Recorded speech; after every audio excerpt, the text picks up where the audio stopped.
Bahasa diartikan sebagai ungkapan Manusia disebut rasional secara ekonomi, baik individu maupun kolektif, ya, untuk mewujudkan maslahat materi semata.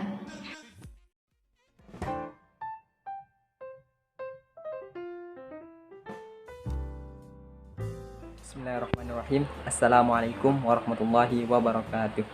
Perkenalkan, nama saya Awal Bahru. Di sini saya perwakilan dari kelompok 1. Di sini saya akan menjelaskan tentang pengertian asumsi rasional. Baiklah, langsung saja.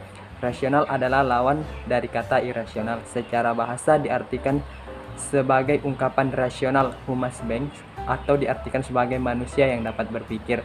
Kemudian rational behavior, perilaku yang masuk akal, dan juga mengandung makna measurable in numerical unit yang artinya dapat diukur dengan satuan angka, agreeable to reason, atau dapat disetujui dengan pertimbangan akal, budi, dan alasan.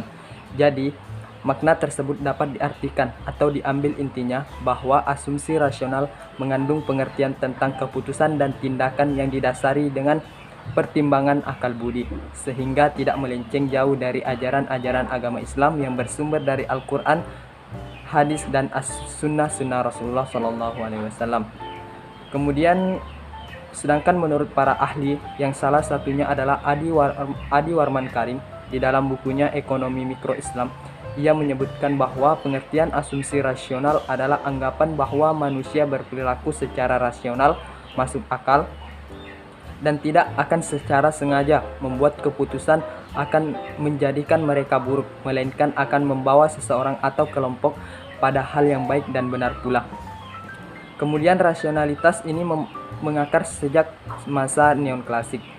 Gagasan awal konsep ini sebenarnya dikemukakan oleh Jeremy Bentham, namun banyak tokoh-tokoh yang menyangkal bahwa konsep ini dirujuk oleh ide Adam Smith. Menurut Bentham, tindakan rasional manusia adalah pemuasan diri yang memperoleh kesenangan dan menghindari rasa sakit, bukan semata-mata sebagai cara pemenuhan motif ekonomi dalam pasar. Sehingga pemahaman tentang rasionalitas ekonomi sesungguhnya tidak bisa dipisahkan dari sistem ekonomi yang mendasarinya. Sistem dapat didefinisikan sebagai suatu organisasi yang terdiri dari berbagai unsur-unsur yang saling terkait antara satu dengan yang lain dan mempengaruhinya, sehingga bekerja sama untuk mencapai suatu tujuan tertentu. Sehingga hal tersebut dapat dikatakan bahwa sistem ekonomi adalah suatu organisasi yang terdiri dari bagian-bagian yang saling terkait dan bekerja sama satu sama lain untuk mencapai suatu tujuan ekonomi. Sedangkan menurut sistem ekonomi kapitalistik, ilmu ekonomi adalah ilmu pengetahuan yang mempelajari perilaku manusia sebagai hubungan antara tujuan dan sarana langkah yang memiliki kegunaan-kegunaan alternatif. Assalamualaikum warahmatullahi wabarakatuh. Perkenalkan, saya Desmia Fitri. Saya akan mempresentasikan hasil makalah kami. B. Konsep perspektif Islam tentang rasional. Jika dalam ekonomi konvensional, manusia disebut rasional secara ekonomi. Jika selalu memaksimumkan utility untuk konsumen dan keuntungan untuk produsen, maka dalam ekonomi Islam, seorang pelaku ekonomi, baik produsen maupun konsumen, akan selalu berusaha memaksimalkan maslahah.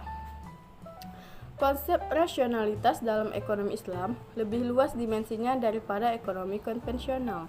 Rasionalitas ekonomi dalam Islam diarahkan sebagai dasar perilaku kaum muslimin yang mempertimbangkan kepentingan diri, sosial, dan pengabdian kepada Allah dan menjalankan sunnah-sunnah Rasul.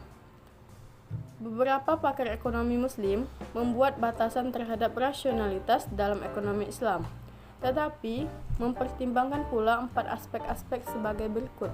1. Respek terhadap pilihan-pilihan logis ekonomi dan faktor-faktor eksternal seperti tindakan altruis dan harmoni sosial. 2. Memasukkan dimensi waktu yang melampaui horizon duniawi sehingga segala kegiatan ekonomi berorientasi dunia dan akhirat. 3. Memenuhi aturan-aturan yang telah ditetapkan oleh syariat Islam. 4. Usaha-usaha untuk mencapai falah, yaitu kebahagiaan dunia dan akhirat. Ada beberapa konsep perspektif Islam tentang rasional ekonomi yang terdiri dari beberapa bagian di antaranya sebagai berikut. Pertama, konsep sukses. Dalam Islam diukur dengan nilai moral Islam, bukan dengan jumlah kekayaan yang dimiliki. Kedua, seseorang muslim harus percaya adanya hari kiamat dan kehidupan akhirat. Keyakinan ini membawa dampak mendasar pada perilaku konsumsi, yaitu 1. Pilihan jenis konsumsi akan diorientasikan untuk kepentingan dunia dan akhirat. 2. Probabilitas kuantitas jenis pilihan konsumsi cenderung lebih variatif dan lebih banyak karena juga mencakup jenis konsumsi untuk kepentingan akhirat. Ketiga, harta merupakan anugerah Allah dan bukan merupakan sesuatu yang dengan sendirinya bersifat buruk sehingga harus dijauhi secara berlebihan. Harta merupakan alat untuk mencapai tujuan hidup jika diusahakan dan dimanfaatkan secara benar. Keempat, harta, benda, atau barang merupakan karunia yang diberikan Allah kepada manusia. Islam telah menganjurkan untuk mengkonsumsi barang-barang yang termasuk dalam kategori dihalalkan dan at-thayyibat, yaitu barang-barang yang baik dan suci. Sebaliknya, barang-barang yang haram seperti minuman keras, bangkai, dan lain-lain dilarang dalam Islam. Kelima, Islam memiliki seperangkat etika dan nilai yang harus dipedomani manusia dalam berkonsumsi seperti keadilan, kesederhanaan, kebersihan, dan tidak melakukan kemubaziran dan tidak berlebih-lebihan. Demikian, inilah hasil penjelasan saya. Wassalamualaikum warahmatullahi wabarakatuh. Saya Ulfa Mega Handayani ingin menjelaskan tentang jenis-jenis asumsi rasionalitas dalam ekonomi Islam. Menurut Adi Warman Karim, ada dua tipe rasionalitas baik individu maupun kolektif, yaitu yang pertama adalah tipe rasionalitas yang didasarkan atas kepentingan pribadi. Menurut Ed Geword, bahwa prinsip pertama dalam ilmu ekonomi, setiap pelakunya digerakkan oleh kepentingan pribadi maupun individu. Yang kedua yaitu rasionalitas berdasarkan tujuan yang ingin dicapai. Teori ini beranggapan bahwa manusia selalu menyesuaikan preferensinya sepanjang waktu dengan sejumlah prinsip. Secara jelasnya dengan dikatakan bahwa preferensi yang diambil harus konsisten. Assalamualaikum warahmatullahi wabarakatuh. Saya Dina Ramadanti. Di sini saya akan menjelaskan perspektif Islam tentang rasionalitas. Rasionalitas ekonomi dalam Islam diarahkan sebagai dasar perilaku kaum muslimin yang mempertimbangkan kepentingan diri, sosial, dan pengabdian kepada Allah Subhanahu wa taala.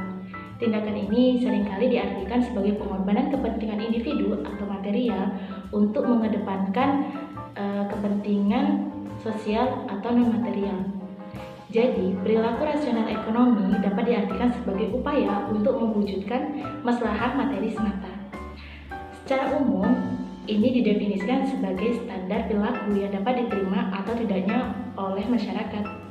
Suatu perilaku yang dianggap rasional oleh paham konvensional dapat dianggap tidak rasional dalam pandangan Islam loh. Contohnya saja meminum minuman keras atau mabuk gitu misalnya. Itu tentu saja dianggap tidak rasional loh menurut Islam karena berpotensi menurunkan maslahah yang diterima. Nah, ekonomi Islam mempelajari perilaku ekonomi dari pelaku ekonomi yang rasional Islami.